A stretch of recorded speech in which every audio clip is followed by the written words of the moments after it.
tunaruhusu watu wengine kuchangia. Na isitoshe hata leo tumetembea na mada nyingi sana. So wakati mwingine tukiwa tumeshapiga mzigo mkubwa, inabidi tujipe muda wa kutafakari. Hapa tulipo tuna task ya namna ya mlolongo. Tumeangalia zile historia za tume ambazo PFD amezisema hasijai kufanya kitu chochote. Tuna kipengele pale vya kujadili ni vingi. Tukiangalia hivi ambavyo umetoka kutuambia sasa hivi, bado kuna vipengele vingi vya kujadili.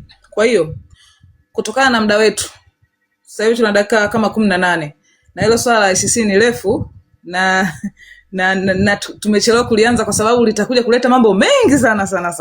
Swala la ICC ni pana.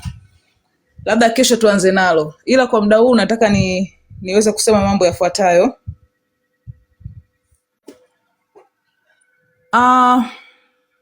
Kuhusu Oktoba 29. Intelijensia fulani zinasema miili mingine ilipelekwa kwenye mbuga. Watu walipelekwa kuuawa mbugani, walienda kuzikwa. Na magari ya jeshi ndio yalikuwa yanabeba ile miili kwa sababu yale magari yalikuwa yanaelekea huko kwamba yapo kwenye doria, lakini alikuwa anabeba miili kuelekea huko.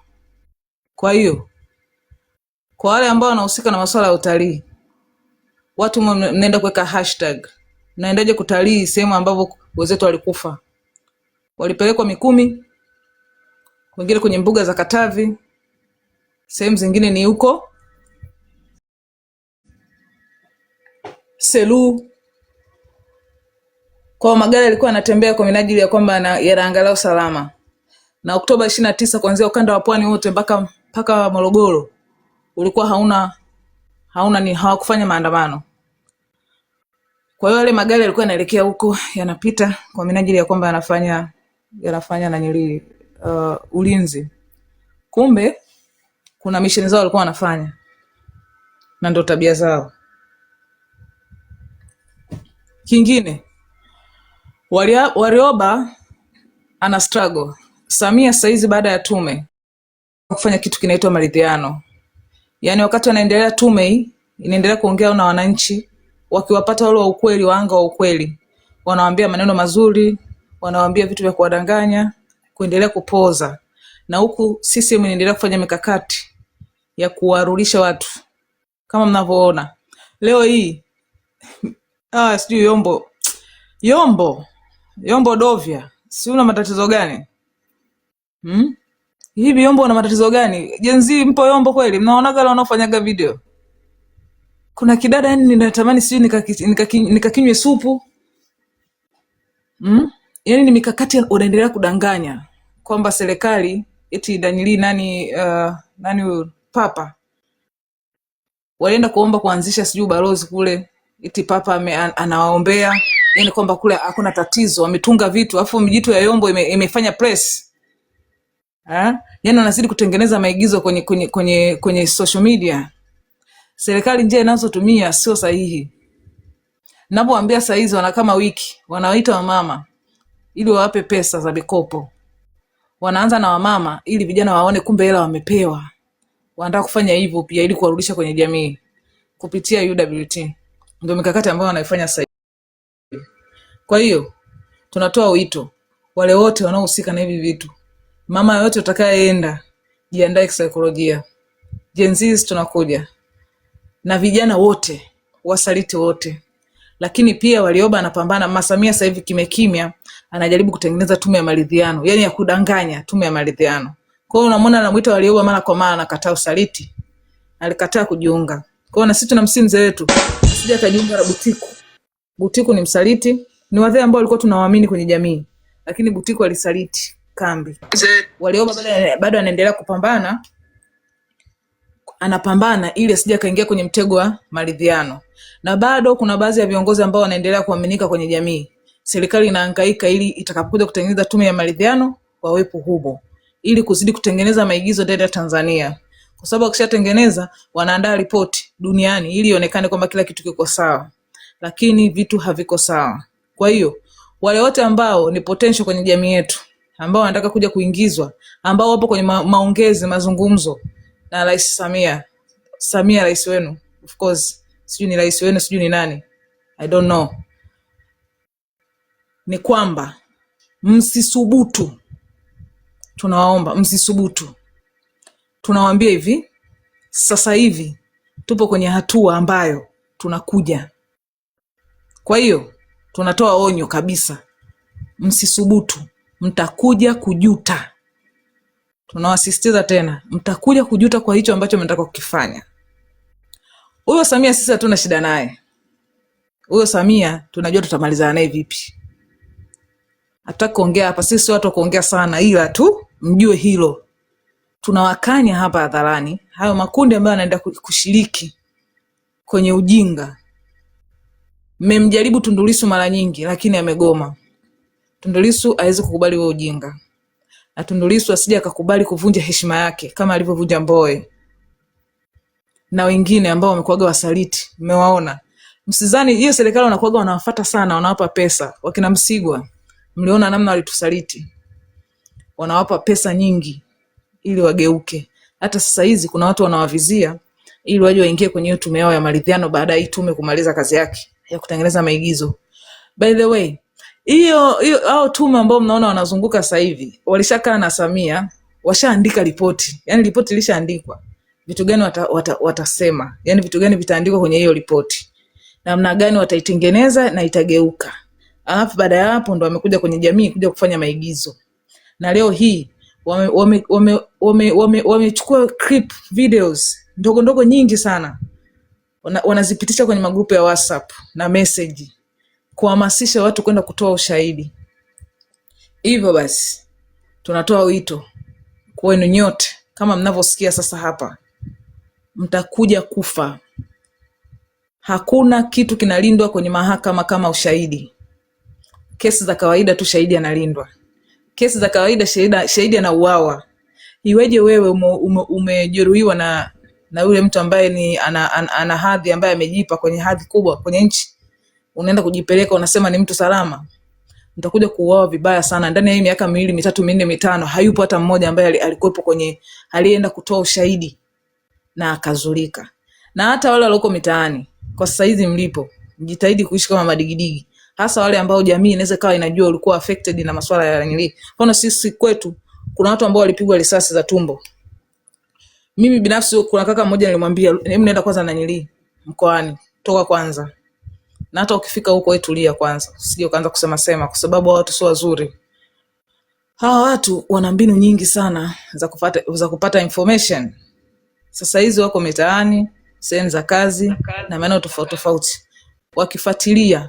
Sio kwamba kwenye tume tu, wanawafuatilia mpaka mitaani ili waangalie namna gani wanaweza kumalizana nao kwa kushirikiana na wajumbe. Wajumbe wanaulizwa taarifa, je, mtaani kwako kuna mtu hivi na hivi na hivi na hivi? Ndio maana anasema hivi, tuko nje ya muda. Nyinyi wajumbe, wajumbe be careful. Nawaambia be careful. Mtatafuta pa kwenda. Muda sio mrefu. Na kila CCM wote mtatafuta pa kwenda. Najua hamuamini, lakini mtakuja kunikumbuka haya maneno. Sitaki kuambia sana. Tunachotaka kuambia hivi, Tanzania haiwezi kurudi tena salama. Hata kidogo. Mmezoea kufanya maigizo. Sio kwa sisi. Sisi ni kizazi kingine. Iwezekaniki kudanganywa. Hayo maigizo mnayoyafanya, sisi hata siku moja hatuwezi kuyaelewa, tunayajua. Mlikuwa mnawaigiza, tunayajua. Mlikuwa mnawaigizia Millennium, wanaitwa nani sijui, baby nini sijui, baby nini sijui.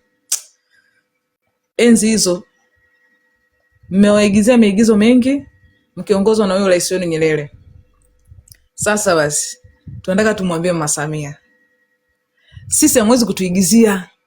Yaani kitu ambacho mtoweza sisi ni kutuigizia. Na mbaya zaidi hamwezi kuturudisha nyuma. Na mbaya zaidi tunawajua ndani, nje na ndani. Tunawajua kila kitu chenu. Na kila kitu chenu tutakwenda kukiongea wazi. Na kuna siku tutakuja kuchambua kila idara na kuambia maovu yenu na mapungufu yenu na vitu gani mnafanya. Ipo siku isiyokuwa na muda wala saa tutafanya hivyo. Yaani huo uwezo tunao, na tutasema kila kitu chenu, jamii yote ijue. Maana nyinyi ndio mmetufikisha hapa. Kwa hiyo kila mifumo yenu ambayo mnaifanya sisi tutaisema. Kuelekea kesho, tunapoenda kufunga mjadala wetu. Tutakuwa na mjadala mrefu wa ICC na mambo mengine, ila tu yani nikikumbuka ICC kuna vitu na wenyewe vinanigongea kichwani. Hapo Patrice tutaongea. Mungu wangu. Nitie kwenye mtego. Kuna sheria zetu 4. Sheria zetu 4 za mapambano. Adui mbele. Tulinde kambi zetu za nanili. Sasa kwenye nanili hapo Mungu atatusaidia, lakini tutavuka. Swala lazima ni kwamba ukweli lazima uwesemwe. Unajua ukweli ukisemwa ndo unatupa njia nzuri kuliko ni kudanganya. Tukiwa tunadanganya tutakuwa kama maccm. Maona? Kwa sababu maccm yana tabia ya kudanganya. Sasa iweje mimi nije kudanganya hapa alafu inakuaje? Kwa hiyo tutasema, tutatikiswa. Tukishatikiswa unakumuta vumbi, askari lazima usonge mbele. Haijalishi unapitia changamoto gani. Sisi wenyewe tushapitia changamoto kibao, lakini tuliamua adui mbele. Kwa hiyo unasonga mbele. Kwa hiyo kwa vyovyote vile kitakachotokea, kwa vyovyote vile itakavyokuwa, napenda kutoa angalizo.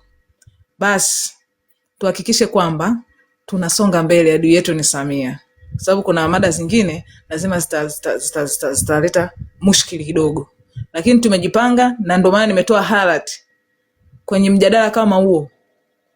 Usije tukajikuta tena kwenye discussion ambazo zisizokuwa na zikatufanya tutengane, ila tuchukue kama changamoto na tuseme ukweli, na tusiwe kama CCM. Kila kitu lazima kiweke wazi, tuongee kwa wazi ili tusonge mbele. Tupo kwenye vita my dears. Tupo kwenye vita, hatupo kwenye kitu kingine. Tuko tunapambana na adui. Ndio maana tunajitahidi kila siku kumzuia asiendelee kufanya madhara. Tunamzuia asitake kufanya maigizo yake kama anaendelea kuyafanya. Of course sisi tutakaa kimya. Samia na wale wanao record, jitahidini mwe mna record, mnatoa mnasambaza sehemu nyingi. Wananchi wetu wapate kusikia kile ambacho serikali hii inafanya. Ni mambo mengi waliamuaga kukaa kimya wale, ila sisi Gen Z, sisi sio watu wa siasa. Sisi ni watu wa hao. Wao wameshapita. Sisi ni Gen Z, ni watu wa hao. Serikali tunawaasa. Sasa hivi endeleeni na shughuli zenu za kiserikali, lakini tutakuja kuzizuia kuanzia chini. Hakuna shughuli ya kuanzia chini. Hakuna shughuli yote ya kiserikali itaendelea. Tunawaahidi hilo. Ni kwamba hatuwezi kwenda kwenye maridhiano. Sheria ya kwanza ya maridhiano ni watu wamesameheana. Hatuwezi kusameheana na mtu aliyetuua na amekuja kutuambia hivi ni haki yetu kufa. Bora angekuja hata kusema anaomba msamaha, lakini amesema hivi ni haki yetu kufa, na akatuambia kwenye ulimwengu wote. Alafu mnajua sheria za maridhiano. Sheria za maridhiano ni kwamba makundi yote yanakaa, sasa basi tujenge nchi yetu, tusameheane kwa faida ya maisha ya watu. Tusameheane. Sheria ya kwanza. Ndio wanakaa chini sasa. Katika kusameheana tuangalie vipengele vipi ili turekebishe twende wote. Okay, nyinyi Chadema mlikuwa mnadai nini? Sisi tunataka hiki. Okay, na nyinyi vijana hamna ajira. Tufanyeje? Tufanye hiki. Na nyinyi hiki. Ndio wanavyokuaga. Lakini sasa muuaji kaja kutuambia tu tulistahili kufa. Kwa hiyo kwa kipengele hicho tu hakuna tume, hakuna maridhiano, hakuna chochote. Ni either nyinyi au sisi. Lakini ni kwamba nchi mbele. Sisi hapa tunasonga na nchi mbele. Tupo katikati ya kifo na nchi. We are ready. Si wote najua, lakini kuna wengine sisi we are ready. Tuko tayari, na ndio maana tuko hapa. Toka Oktoba tujalala. Mimi binafsi sijalala kwa sababu bado adui namuona yuko mbele. Adui bado anatamba. Haiwezekani hata kidogo. Kwa hiyo leo tarehe 29 tuna machungu sana. Mimi binafsi siku ya leo nimeishi kwenye machungu tu, kwa sababu nakumbuka lile tukio sana. Tulihamasika vizuri, tukaenda vizuri, lakini walituua. Ingawa tulipambana nao pia. Mungu mwema. 9-10. Hatuwezi kamwe kuwasaliti wenzetu. Kamwe hatutosahau. Wito mwisho. Naomba kutoa wito. Wito kwa waandishi wa habari. Tumesoma historia mbalimbali ya Tanzania. Ukweli unafichwa. umefichwa ukweli wa kina Mkwawa vizuri, yani ule vizuri, njia mbalimbali ambazo kwa upana ambazo wale walitumia, ni kwa sababu wanaogopa sisi tutajifunza zile njia. Walifanya vitu vingi sana wale wanaitwa nini, machifu. Hukuti wameelezea vizuri, wanafutaga hizo historia nzuri. CCM hichi ninachokiona sasa hivi Oktoba 29 hakitoandikwa popote pale. Mkumbuke tutakufa, mkumbuke tutazeeka. Kwa hiyo waandishi wa habari, andika unavyojua, nchi itakuja kuwa huru na vitabu vyote vitasomwa. Wasanii, mrekodi vizuri, mtume kwenye YouTube haifuti. Wekeni documentary kwenye hivyo vitu, muhifadhi, kwa sababu hii mnayoiona iliyotokea tarehe 29 hakuna siku CCM itaandika popote.